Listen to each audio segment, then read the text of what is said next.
Pakistan air force के fighter jet F-16 ने भारत से आने वाली कमर्शियल फ्लाइट को घेरे में लिया और 1 घंटे तक उसे रोके रखा। आगाह करते चले कि 25 सितंबर को भारत से 120 मुसाफिर लेके स्पाइस जेट नामी प्रवाज नई दिल्ली से काबुल जा रही थी कि रास्ते में पाकिस्तान के फाइटर जेटों ने उसको घेरे में ले लिया। आगाह करते चले कि 5 अगस्त 2019 को जब से भारत ने कश्मीर का स्पेशल स्टेटस खत्म किया है, उसी वक्त से पाकिस्तान और भारत के दरमियान जंगी कशीदगी भी बढ़ चुकी है। इस तमाम तर तनाजुर को देखते हुए पाकिस्तान ने अपनी फजाई हदूद भारत को इस्तेमाल करने की इजाजत नहीं दी थी। ताहम भारत की कमर्शियल फ्लाइट नई दिल्ली से उड़ती है और काबुल की तरफ जाती है, वो भी पाकिस्तान को बताए बगैर। पाकिस्तान एयरफोर्स के F-16 जहाजों ने इस फ्लाइट को घेरे में लिया और 1 घंटे तक इसको फजा में ही रखा। आगाह करते चले कि भारतीय एविएशन डिपार्टमेंट ने पाकिस्तान की सिविल एविएशन से राब्ता किया और बताया कि ये कमर्शियल फ्लाइट है जो दिल्ली से 120 पैसेंजर लेकर काबुल की तरफ जा रही है और इसको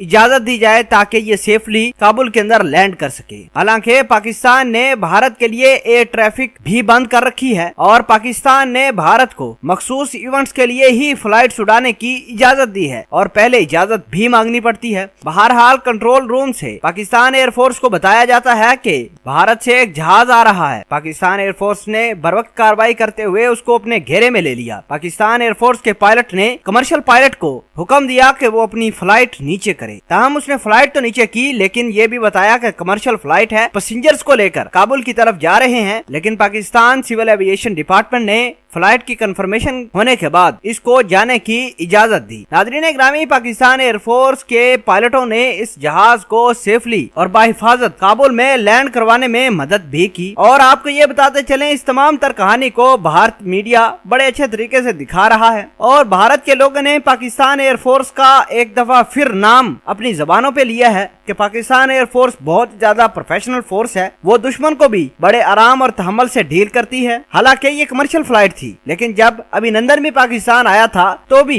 पाकिस्तान ने बड़ी ही अच्छी और महारत से स्ट्रेटेजिकली अभिनंदन को वापस भी किया। भारतीय तमाम तर खेल देखकर पाकिस्तान एयरफोर्स को दाद देने पर मजबूर हो गए। वैसे सोचने वाली बात यह भी है कि भारत पाकिस्तान के साथ बड़ी ज्यादतियां करता है। कभी पाकिस्तान को ब्लैकलिस्ट करवाने की कोशिश करता है तो कभी पाकिस्तान की LOC और लाइन ऑफ कंट्रोल की खिलाफ वर्जी करते हुए पाकिस्तान की शहरी आबादी को नुकसान भी पहुंचाता है। कश्मीर के साथ जो इसने किया वो तो सारी दुनिया ही जानती है। पाकिस्तान चाहता तो इसको पाकिस्तान के अंदर इस कमर्शियल फ्लाइट को उतार भी सकता था, लेकिन पाकिस्तान ने सब्र तहम्मुल का मुजाहरा करते हुए इस जहाज को जाने दिया। क्या अगर यही जहाज पाकिस्तान का होता, भारत से गुजर रहा होता, क्या भारतीय पाकिस्तान से 27 फरवरी वाला वाक़े का बदला लेते? ये भारत के लिए बहुत ज्यादा अहम सवाल बन चुका है। बहरहाल पाकिस्तान एयरफोर्स को भारत के अंदर बहुत ज्यादा सराहा जा रहा है। पाकिस्तान एयरफोर्स जिंदाबाद।